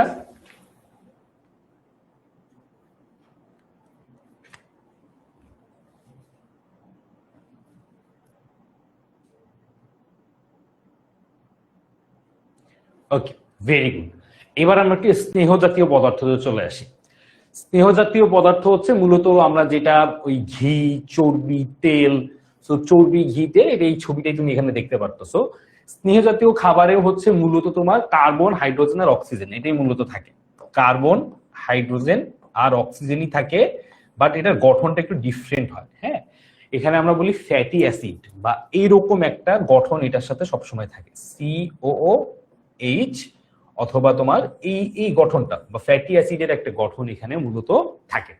তার মানে স্নেহ জাতীয় খাবারটা কি দিয়ে গঠিত? কার্বন, হাইড্রোজেন, অক্সিজেন দিয়ে গঠিত। এখানেও কিন্তু আমরা নাইট্রোজেনটা পাচ্ছি না, নাইট্রোজেনটা শুধুমাত্র পাই হচ্ছে আমরা আমিষ জাতীয় খাবার থেকে। এটা কিন্তু মাথায় রাখাটা ভেরি মাচ ইম্পর্টেন্ট, ঠিক আছে? সো এইখান থেকে আমরা যে জিনিসটা বুঝলাম যে স্নেহ জাতীয় খাবার এইটা হচ্ছে মূলত কার্বন, হাইড্রোজেন আর অক্সিজেন দিয়ে তৈরি, এবং এটার মধ্যে COOH বা COOR এইরকম একটা জিনিস তোমার থাকবে। ওকে, সো এটা হচ্ছে একদম বেসিক একটা ইনফরমেশন স্নেহ জাতীয় খাবারের থেকে। এবার আমরা একটু দেখি যে স্নেহ জাতীয় খাবারের ধরনটা কি কি হইতে পারে। যেমন একটু আগে আমরা বলছি যে ডাল উদ্ভিদ থেকে পাচ্ছি, সেই জন্য এটা উদ্ভিজ আমিষ। তারপরে হচ্ছে তোমার প্রাণীজ আমিষও হইতে পারে, হ্যাঁ, যেমন হচ্ছে ডিম, দুধ, তারপর হচ্ছে মাছ, এগুলা। এবার স্নেহ জাতীয় খাবারের ক্ষেত্রেও ঘটনাটা ঠিক একইভাবে সত্য। সেটা কি? সেটা হচ্ছে উদ্ভিদ থেকে পাইলে সেটা উদ্ভিদের স্নেহ পদার্থ, প্রাণী থেকে পাইলে সেটা প্রাণীজ স্নেহ পদার্থ। বাট এখান থেকে একটা জিনিস একটু তোমাকে মাথায় রাখতে হবে, যে ধরো আমরা যখন স্নেহ জাতীয় খাবার বা চর্বি জাতীয় খাবার খাই, তখন কিন্তু আমাদের দেহে প্রচুর পরিমাণে শক্তি তৈরি হয়, এবং এইটা তোমাকে খুব ভালো করে মাথায় রাখতে হবে। এবং এই পার্টটা এমসিকিউর জন্য খুব বেশি ইম্পর্টেন্ট। সেটা হচ্ছে এই শর্করা বা আমিষ জাতীয় খাবার থেকে স্নেহ বা চর্বি জাতীয় খাবারে দ্বিগুণ পরিমাণে শক্তি থাকে। হ্যাঁ, দ্বিগুণ পরিমাণে শক্তি মানে তুমি যদি শর্করা জাতীয় খাবার থেকে 4.5 কিলো ক্যালোরির মতো পাও, এইখান থেকে তুমি পাওয়া প্রায় 9। তার মানে হচ্ছে তুমি শর্করা জাতীয় খাবার বা আমিষ জাতীয় খাবার 1 গ্রাম খাইলা, সেটা থেকে তুমি বডিতে যেই পরিমাণে শক্তি পাও, চর্বিতে তার থেকে প্রায় দ্বিগুণ পরিমাণে কিন্তু তুমি শক্তি পাচ্ছ। তার মানে শর্করা জাতীয় খাবার থেকে চর্বি জাতীয় খাবার গ্রহণ করলে তোমার দেহ বেশি পরিমাণে শক্তি অল্প খাবার থেকে পাবে। এই জন্য আমরা চর্বি জাতীয় খাবারটা সবচেয়ে কম পরিমাণে খাই। প্রথমে সবচেয়ে বেশি খাই শর্করা, তারপরে খাই আমিষ, তারপরে সবচেয়ে কম যেটা খাই সেটা হচ্ছে চর্বি। মানে ঘটনাটা এরকম হয়, একটা পিরামিডের একদম নিচের পার্ট থেকে সবচেয়ে বেশি, এখানে থেকে শর্করা, তার থেকে আরেকটু বেশি খাবো আমরা আমিষ, আর সবচেয়ে কম খাবো যেটা সেটা হচ্ছে চর্বি জাতীয় খাবার। আমিষ আর এটা হচ্ছে চর্বি। সো এই হচ্ছে ঘটনাটা। সবচেয়ে বেশি পরিমাণে কি খাই? সবচেয়ে বেশি পরিমাণে খাই শর্করা, তার থেকে আরেকটু কম আমিষ, সবচেয়ে কম হচ্ছে চর্বি জাতীয় খাবার। কারণ চর্বি জাতীয় খাবার যদি আমার দেহে বেশি হয়ে যায়, তাহলে কিন্তু আমাদের দেহে কি হবে? তাহলে কিন্তু আমাদের দেহে আবার বিভিন্ন রকম রোগ তৈরি হয়। হ্যাঁ, যেমন আমরা কোলেস্টেরলের কথা শুনি বা ফ্যাটি হয়ে যাওয়ার ঘটনাটা শুনি, যে দেহে ওজন বেড়ে যাচ্ছে। এই দেহে ওজন বেড়ে যাওয়ার ক্ষেত্রে কিন্তু এটা একটা ওয়ান অফ দ্য মোস্ট একটা ইম্পর্টেন্ট পার্ট হিসেবে কাজ করে। তো চর্বি জাতীয় খাবার এটা পরিমিত মাত্রায় গ্রহণ করতে হবে। খুব বেশি পরিমাণে গ্রহণ করলে কিন্তু আমাদের দেহে কি হয়?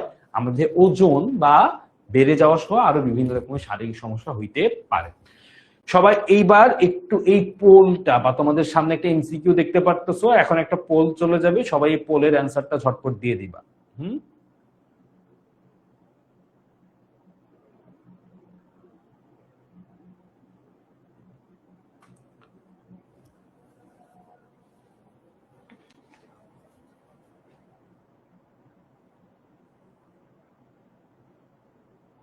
ওকে, সবার কাছে পোলটা চলে গেছে, সবাই ঝটপট পোলটা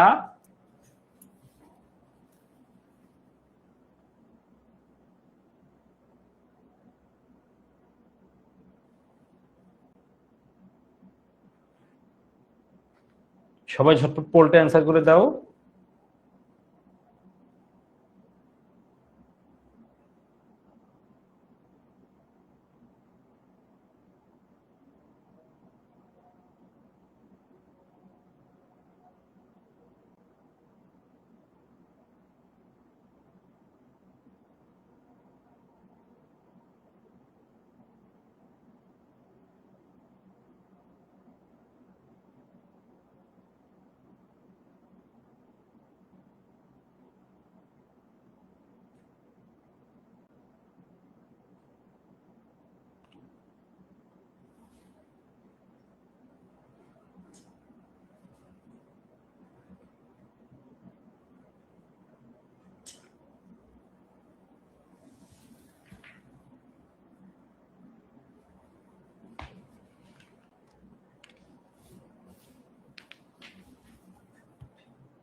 আচ্ছা দেখো, পোলটার অ্যান্সারটা আমি একটু বলে দিই। দ্বি শর্করার উৎস কোনটা?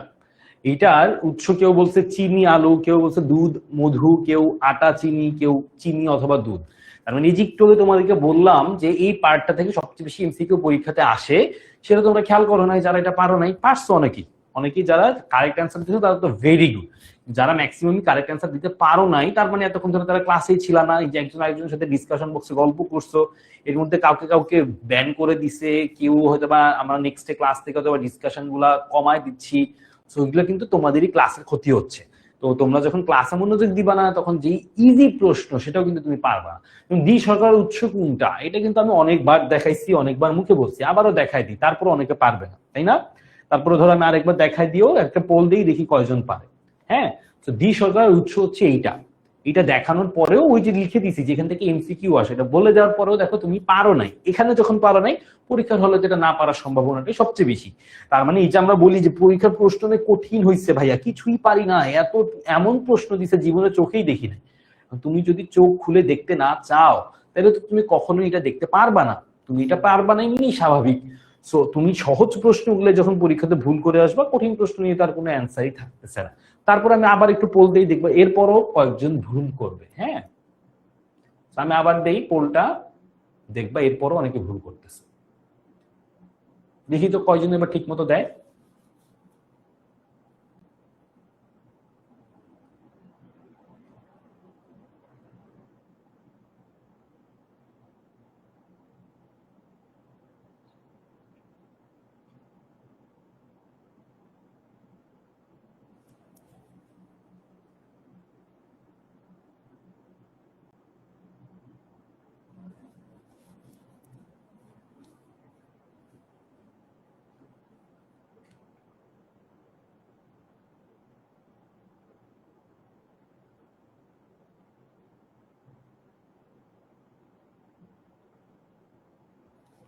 ওকে, সো ভেরি গুড। যারা পারছো আগে থেকে ম্যাক্সিমামই পারছে, তারপরে দেখছো দুই একজন কিন্তু ভুল করছে।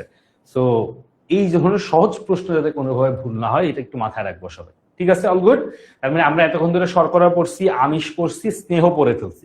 এবার আমরা একটু ভিটামিনে চলে যাই। ভেরি ইম্পর্টেন্টলি, ভিটামিনটা আমাদের জন্য পরীক্ষায় এই ভিটামিনটা, এটা আমাদের সিকিউ প্লাস এমসিকিউ দুইটার জন্যই অনেক অনেক বেশি ইম্পর্টেন্ট। সিকিউ এবং এমসিকিউ দুইটা পোর্শনের জন্যই এটা খুবই খুবই গুরুত্বপূর্ণ একটা টপিক। তো তোমার সিকিউতে যেরকম লাগবে, এটা এমসিকিউতেও কিন্তু লাগবে। এই জিনিসটা একটু ভালো করে খেয়াল করবা। সো ভিটামিন এইটা হচ্ছে একটা খাবারের অত্যাবশ্যকীয় উপাদান। ভিটামিনের যে কোনো অভাব হইলে সেটার সাথে সাথে তোমার চোখে পড়বে বিভিন্ন রোগের মাধ্যমে।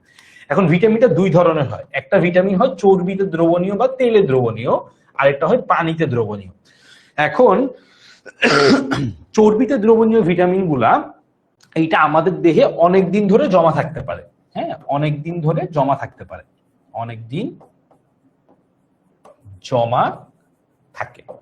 কিন্তু পানিতে দ্রবণীয় যে ভিটামিনটা, সেইটা জমা থাকে না। সেটা আমাদেরকে 2-3 দিন বা প্রতিদিনই গ্রহণ করতে হয়। তার মানে চর্বিতে দ্রবণীয় যে ভিটামিনটা, সেটা আমাদের দেহে জমা থাকলেও পানিতে দ্রবণীয় ভিটামিনটা জমা থাকে না। এই কারণে পানিতে দ্রবণীয় ভিটামিন গুলা আমাদেরকে প্রতিনিয়ত গ্রহণ করতে হয়, বা খাবার হিসেবে আমাদেরকে এটা নিতে হয়, প্রতিনিয়ত গ্রহণ করতে হয়। আচ্ছা, এবার আমরা চর্বিতে দ্রবণীয় ভিটামিন কি, পানিতে দ্রবণীয় ভিটামিন কি, এই জিনিসগুলো সম্পর্কে একটু জানি, উদাহরণগুলো নিয়ে একটু জানি, তাইলে আমাদের জন্য জিনিসটা আরেকটু ইজি হয়ে যাবে। ওকে, ভেরি ইম্পর্টেন্টলি খেয়াল করবা চর্বিতে দ্রবণীয় ভিটামিন। চর্বিতে দ্রবণীয় ভিটামিনটা মূলত 4 ধরনের হয়, খেয়াল করো সবাই। হ্যাঁ, চর্বিতে দ্রবণীয় ভিটামিন। ওকে, তো চর্বিতে দ্রবণীয় ভিটামিনটা কয় ধরনের হয় বলতেছি আমরা? 4 ধরনের হয়। একটা vitamin A, vitamin D, vitamin E, vitamin K. আমরা একসাথে বলে দিলে এ, ডি, ই, কে। এ, ডি, ই, কে, এই 4টা হচ্ছে চর্বিতে দ্রবণীয় ভিটামিন। এই চর্বিতে দ্রবণীয় কথাটার মানে কি? আমাদের দেহের ভিতরে কি আছে? এই চামড়া বা ত্বকের নিচে চর্বি আছে না, আর আমাদের দেহে প্রচুর পরিমাণে পানিও আছে। এই যে ভিটামিন গুলা, এগুলো চর্বি যে অংশটা বা তেল জাতীয় যে অংশটা, সেটার মধ্যে জমা থাকে। আর পানিতে দ্রবণীয় ভিটামিন যেটা, সেটা আমাদের দেহে তরল বা জলীয় অংশ যেটা, সেখানে জমা থাকে, পানির মধ্যে জমা থাকে। আমাদের যেহেতু কন্টিনিউয়াসলি পানি বের হয়ে যায়, সেই পানিগুলো কন্টিনিউয়াসলি পরিবর্তিত হয়, তার কারণে ভিটামিন, যে পানিতে যে ভিটামিন গুলো থাকে সেগুলো খুব দ্রুত নষ্ট হয়ে যায় বা দেহ থেকে বের হয়ে যায়। কিন্তু যেগুলো চর্বিতে দ্রবণীয়, চর্বিতে খুব কন্টিনিউয়াসলি আমাদের দেহ থেকে বের হয়ে যায় না বা নিষ্ক্রান্ত হয় না, পরিবর্তিত হয় না, যার কারণে চর্বিতে দ্রবণীয় ভিটামিন গুলো অনেকক্ষণ ধরে স্থায়ী থাকে বা অনেকদিন ধরে জমা থাকে। এরকমই ভিটামিন হচ্ছে এ, ডি, ই, কে, এই 4টা ভিটামিন। তো এই 4টা ভিটামিনের 4 ধরনের কাজ আছে, এবং তোমরা এখান থেকে দেখতেই পারতেছো যে খাবারগুলোর কথা আমরা বলছি, যেমন ভিটামিন এ বিশেষ করে গাজর বা তোমার ডিম, অথবা আমরা যদি বলি হচ্ছে রঙিন ফলমূল শাকসবজি, এগুলোতে প্রচুর পরিমাণে ভিটামিন এ থাকে এবং এটা আমাদের দেহের জন্য খুবই গুরুত্বপূর্ণ। তারপরে আমরা ভিটামিন ডি এর কথা বলছি, ভিটামিন ই, কে। ভিটামিন ডিটা ধরো দুধ থেকে আমরা সবসময় ভিটামিন ডিটা পাই, দুগ্ধজাত দ্রব্য থেকে, অথবা ই হচ্ছে তোমার বাদাম জাতীয় দ্রব্য, বা এই সবগুলা থেকে আসলে ভিটামিন ই আর কে এটা পাওয়া যায়। তো এই যে এখান থেকে আমরা বললাম 4টা ভিটামিনের কথা, এগুলো আমাদের দেহে জমা থাকে, সহজে নষ্ট হয় না, এগুলা একটু দেরি করে গ্রহণ করলেও সমস্যা হয় না, কিন্তু দেহের যদি এদের অভাব হয় তাহলে কিন্তু আমাদের দেহে বিভিন্ন রকমের রোগ দেখা দেয়। আচ্ছা, তারপরে আমরা একটু পানিতে দ্রবণীয় ভিটামিনে চলে যাই। ওকে, সো পানিতে দ্রবণীয় ভিটামিনটা খেয়াল করো, যেমন ভিটামিন কি কি আছে, ভিটামিন বি এবং ভিটামিন সি, এই দুইটা হচ্ছে মূলত পানিতে দ্রবণীয় ভিটামিন। এর মধ্যে ভিটামিন সিটা আমাদের দেহে খুব কমনলি, এটা খুব ফ্রিকুয়েন্টলি বা খুব দ্রুত নষ্ট হয়ে যায়, এই কারণে আমাদের ভিটামিন সিটা খুব তাড়াতাড়ি গ্রহণ করতে হয়। তাহলে এখান থেকে আমরা বললাম ভিটামিন সি, ভিটামিন বি, এগুলো হচ্ছে মূলত কি, এগুলো মূলত পানিতে দ্রবণীয় ভিটামিন।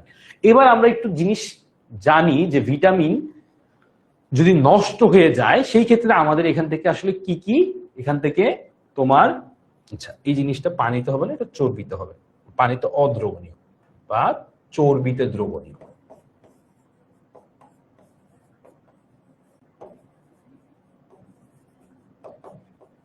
ওকে, তো চর্বিতে দ্রবণীয় বা পানিতে অদ্রবণীয় ভিটামিন, এখানে একটা সামারি আছে, এই সামারিটা একটু খেয়াল করে দেখবা এবং এটা তোমাদের কিন্তু কাজে লাগবে। তো এখন আমরা একটু দেখবো যে আসলে ভিটামিন গুলোর অভাব যখন হয়, সেই ভিটামিনের অভাবগুলোর কারণে আসলে আমাদের কি কি ধরনের রোগ এখান থেকে হইতে পারে, এই জিনিসটা আমরা একটু লিখে দেই, এই জিনিসটা এমসিকিউ তে তোমাদের কাজে লাগবে। যেমন আমরা যদি এখান থেকে বলি ভিটামিন এ এর অভাব, অভাব এ কি কি রোগ হয়, তো ভিটামিন গুলো এ এর যদি অভাব হয় তাহলে রাত কানা রোগ হয়, এটা একটু লিখে নিবা, এটা তোমাদের পরীক্ষাতে কাজে লাগবে, এমসিকিউ তে প্রচুর পরিমাণে এই প্রশ্নগুলো আসে। ভিটামিন ডি এর যদি অভাব হয় তাহলে রিকেটস রোগ হয়। ভিটামিন সি এর যদি অভাব হয় তাহলে স্কারভি রোগ হয়। এই তিনটা একটু লিখে নাও, এই তিনটা একটু পরীক্ষাতে তোমাদের জন্য লাগবে। ভিটামিন এ এর অভাব হইলে রাতকানা রোগ হয়, ভিটামিন ডি এর অভাব হইলে রিকেটস রোগ হয়, ভিটামিন সি এর যদি অভাব হয় তাহলে স্কারভি রোগ হয়ে থাকে। সো এই তিনটা রোগ সম্পর্কে একটু জানবা, এই তিনটা রোগ থেকে এমসিকিউ তে প্রচুর পরিমাণে প্রশ্ন আসে।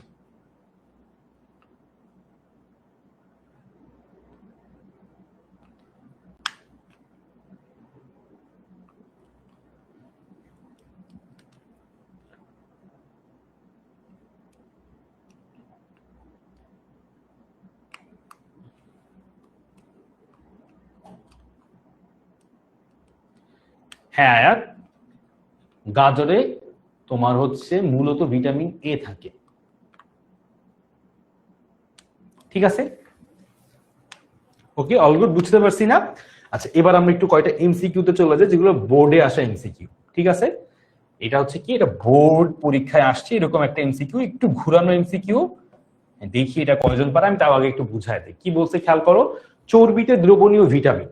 তো চর্বিতে দ্রবণীয় ভিটামিনটা আমরা কি কি পড়ছি, চর্বিতে দ্রবণীয় ভিটামিন পড়ছি আমরা এ, ডি, ই, কে, এগুলো হচ্ছে মূলত চর্বিতে দ্রবণীয় ভিটামিন। এই চর্বিতে দ্রবণীয় ভিটামিনের মধ্যে এখান থেকে আমাদেরকে বলছে, ধরো কাঁচা মরিচের কথা বলছে, বাঁধাকপির কথা বলছে, কলিজার কথা বলছে, মলা মাছের কথা বলছে। সো এইখান থেকে তোমাকে মূলত বলতে হবে চর্বিতে দ্রবণীয় ভিটামিন গুলা এই খাবারগুলোর মধ্যে কোনটায় পাওয়া যায়। তো সবাইকে একটু দেখি পোলে দিয়ে দেয় এই প্রশ্নটা, কয়জন পারে আমরা একটু খেয়াল করি। আমি কিন্তু বলেই দিছি যে চর্বিতে দ্রবণীয় ভিটামিন গুলা কি কি।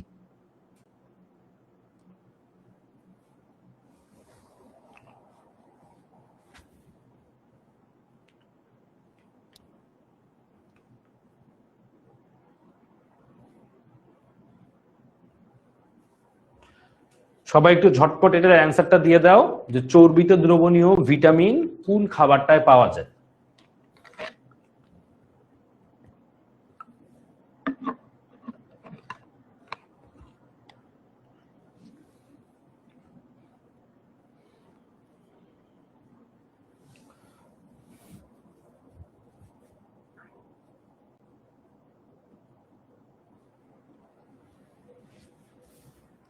ওকে, ভেরি গুড। অনেকেই কারেক্ট অ্যান্সার দিছো, বাট অনেকে কিন্তু ভুল অ্যান্সার দিছো। কাঁচামরিচ, বাঁধাকপি, এটাতে পাওয়া যায় ভিটামিন সি। তো ভিটামিন সি তো অবশ্যই চর্বিতে দ্রবণীয় নাই, দুইটা আগেই বাদ। বাকি আছে কলিজা আর মলা মাছ।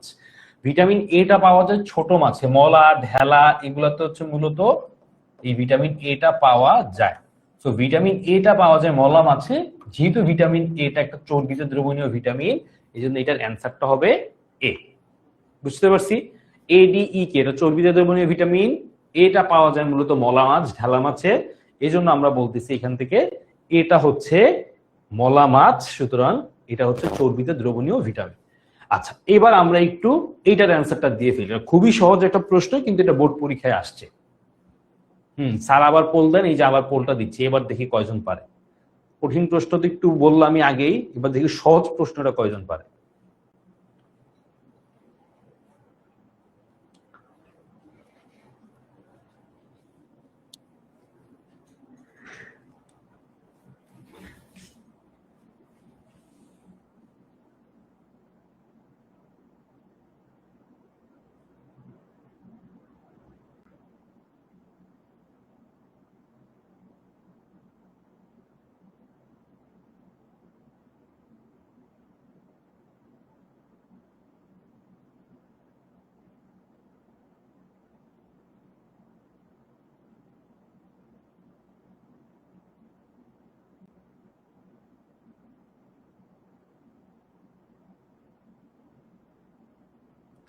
আচ্ছা, যারা রাতকানা রোগের জন্য দায়ী দিছো এ,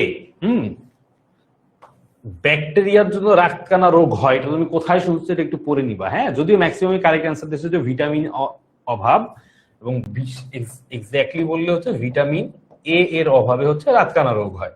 আমার প্রশ্ন হচ্ছে, বাবারা যারা ব্যাকটেরিয়াটা দিছো তারা কি বুঝে ব্যাকটেরিয়াটা দিছো, এটা একটু চিন্তা করবা যে ব্যাকটেরিয়ার কারণে রাতকানা রোগ হয়। এই জিনিসটা তোমার ক্লাস 6-7-ও তোমরা পড়ছো। তো এই জিনিসটা তো আসলে তোমাদের ভুল হওয়ার কোনো কারণই আমি দেখি না। সো এই গেল হচ্ছে তোমার রাতকানা রোগের জন্য দায়ী হচ্ছে মূলত ভিটামিন। সো এরপরের প্রশ্নটা হয়তো অ্যান্সার দেখিয়ে ফেলছে অনেকে, এর জন্য আর এটা চাচ্ছি না।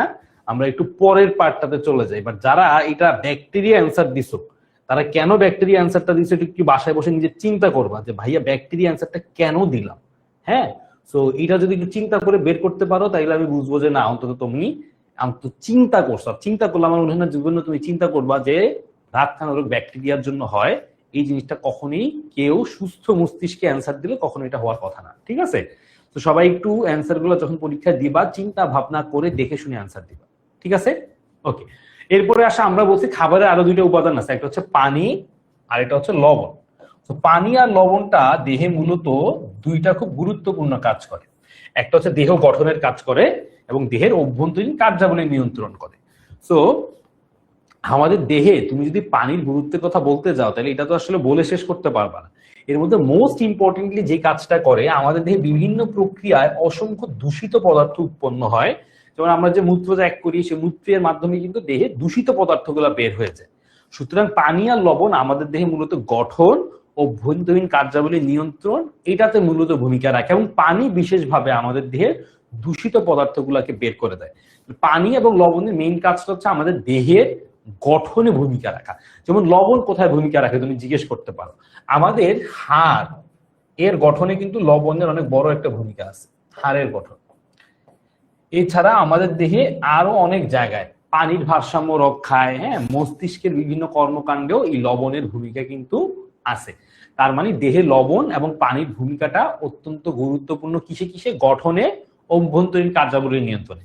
স্পেসিফিক্যালি পানির জন্য আরেকটা বললে সেটা হচ্ছে দূষিত পদার্থটাকে দেহ থেকে বের করে দেওয়ার জন্য এইটা সবচেয়ে গুরুত্বপূর্ণ ভূমিকা পালন করে। ঠিক আছে? ওকে, সো এবার আমরা যে কাজটা করব সেটা হচ্ছে আঁশ জাতীয় খাবার। আঁশ জাতীয় খাবারটা আমাদের দেহে কি কি ভূমিকা রাখে এটা একটা জানতে চাইছে অনেকে, যে ভাইয়া ডায়াবেটিস হলে আসলে কেমন খাবার দাবার খাওয়া উচিত। ডায়াবেটিস হইলে তোমার আঁশ জাতীয় খাবারটা বেশি করে খাওয়া উচিত। আচ্ছা, আঁশ জাতীয় খাবার কি করে এটা একটু খেয়াল করো। আঁশ জাতীয় খাবারটা আমাদের দেহের পরিপাকে সহায়তা করে। কিভাবে পরিপাকে সহায়তা করে খেয়াল করো।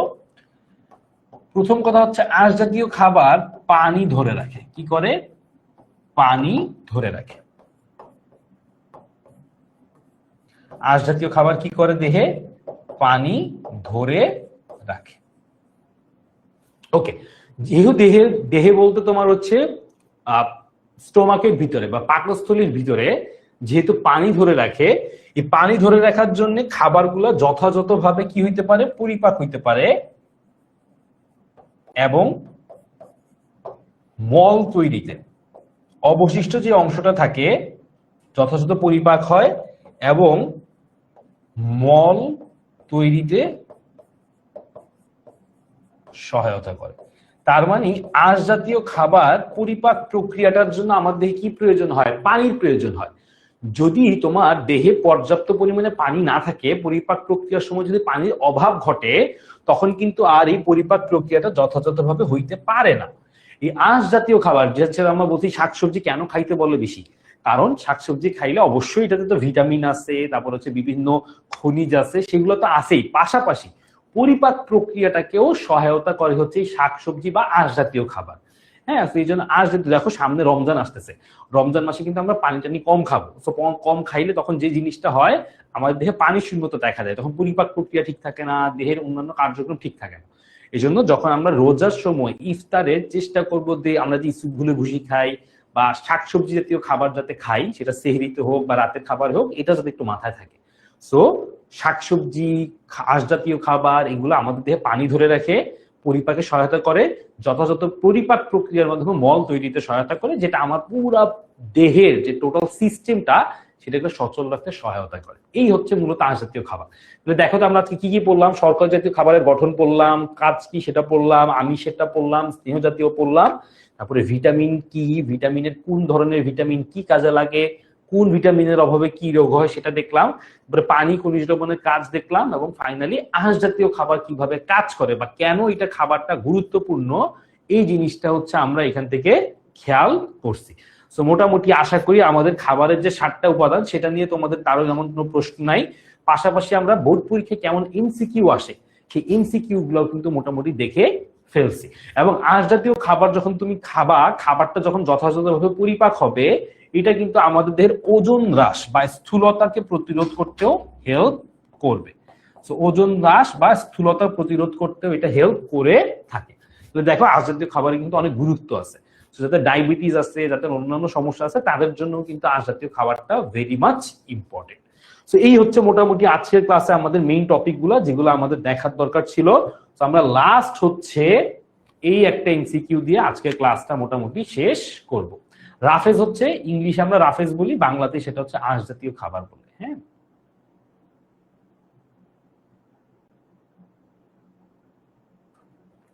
ওকে। আচ্ছা, রাফেজ হচ্ছে আঁশ জাতীয় খাবারগুলোই রাফেজ। শাকসবজি, ফলমূল এগুলোতে যে আঁশ থাকে সেগুলোকে আমরা মূলত রাফেজ বলি। ঠিক আছে, অল গুড। তো সবাই একটু ঝটপট এই এমসিকিউটা অ্যান্সার করে ফেলো, তারপরে আমাদের মোটামুটি ক্লাস ডান।